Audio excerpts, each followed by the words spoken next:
Brothers and sisters of the congregation, today we have reached the crossroad. Stop laughing.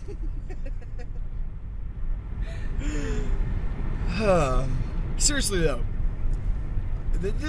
we could call it a crossroads. The Summer put a video up the other day that I wasn't going to put up because I was kind of pissed off after we left the appointment up there. I get some doctors have no bedside manner. It is very blunt and to the point, and that is it. But there's no middle ground with some doctors. Some doctors, however, are just dicks. Now, I say that not just because I'm angry about the outcome of the appointment, but what happened during the appointment. We went up to talk to a fertility specialist, and his answer was... Why? Like, we're going through some stuff again. We have a 10-year-old, and we've been trying, and nothing has been produced in those 10 years. Yeah. It's the best way to put it. We're not having babies. So we went to an actual fertility person, and the conversation was very much, okay, well, has your doctor been, No, be real. He was a... He came out, shook our hands. He came out, yeah. What did he say to you? He came out, shook our hands, and then asked... What happened? Like, what happened? Why are you in the wheelchair? No, he didn't say it that way. What happened to you is what he said. A lot of it, You're immune to. I'm used to being asked why I'm in a wheelchair. Everyday question, you know.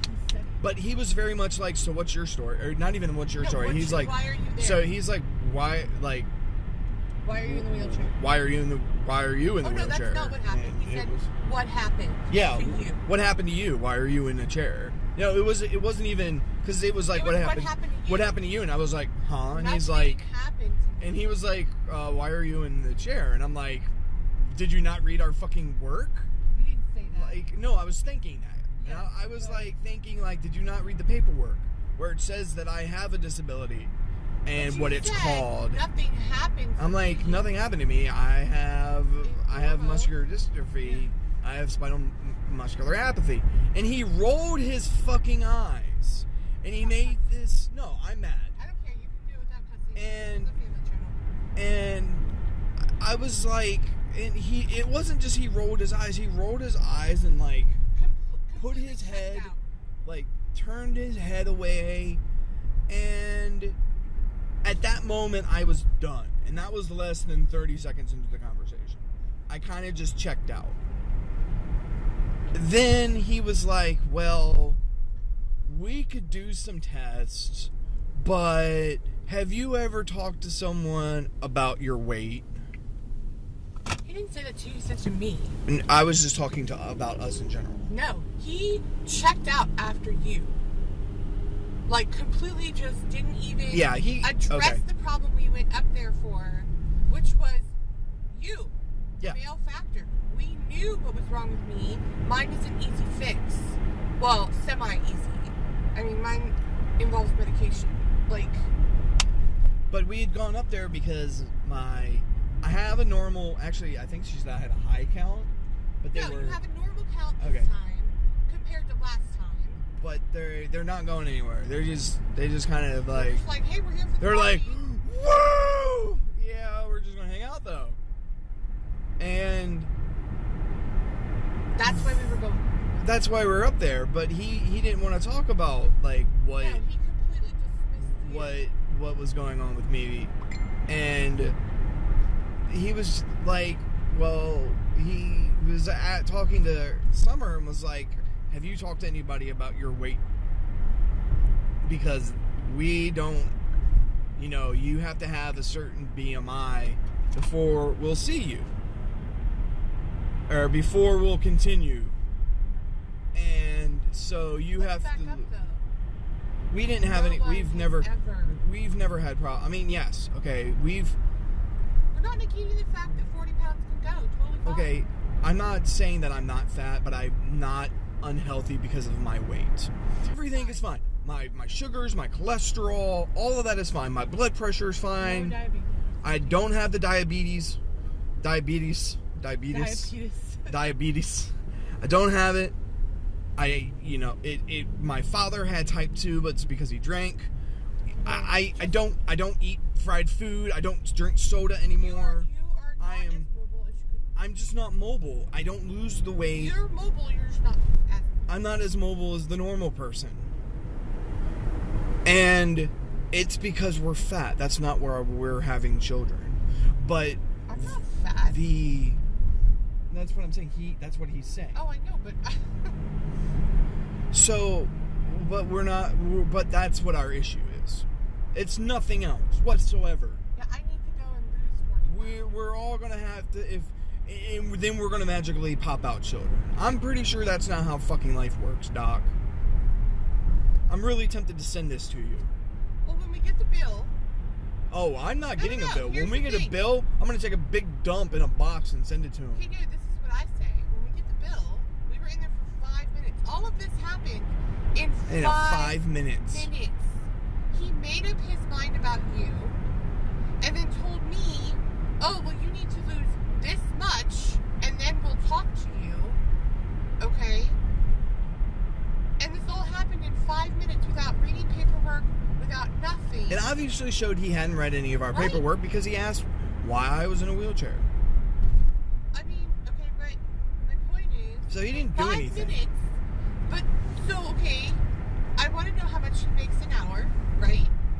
So then when we get the bill, we deduct all of that and pay for 5 minutes of time. Literally. I would pay for 5 minutes of time. And then I'm going to bill him for the day that I had to take off of work to go up there. Correct.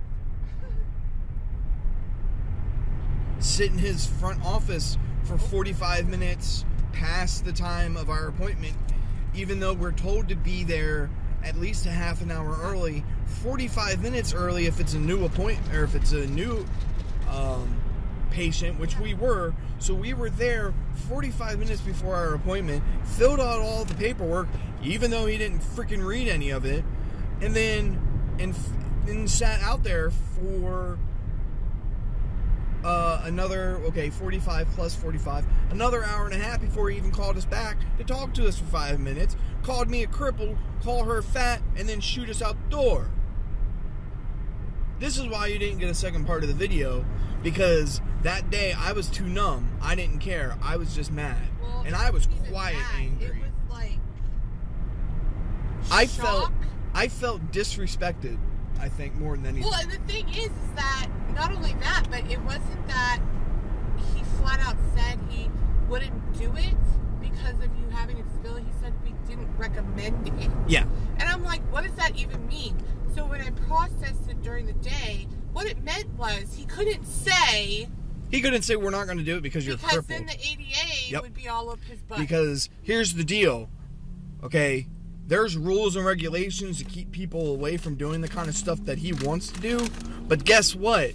It's still broke every single day. People with disabilities still have to go through this crap. And guess what? It's worse on them because there's rules to protect them from it. Okay? Sorry, I'm being all loud. Sorry.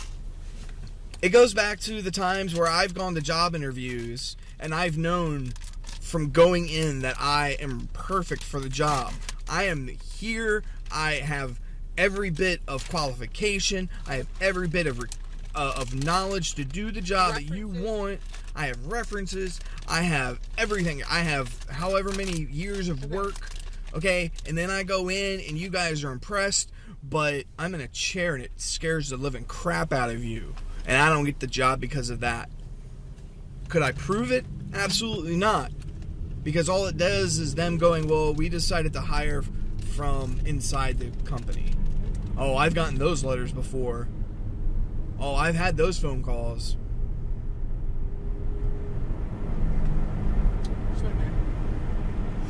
Calm face.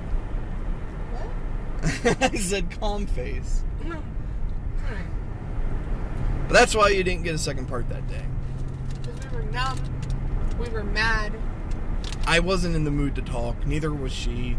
We were quiet the whole way home just because We were trying to internally I was crying the whole way home. process. It was that silent cry. It wasn't even... Like, that's when you know it's bad. With a girl. When it's that silent cry. You know? But we picked up our bootstraps. And we've moved on. We're going to people who will help us. And when our OBGYN said she would help us in the first place, we should have just did it. We've trusted her before. She got us Ireland. We should have just trusted her again. That's what we get for trying to do it our way. Not our way necessarily, but how we're supposed to, quote unquote. Whatever. Yeah. See you guys. See you guys.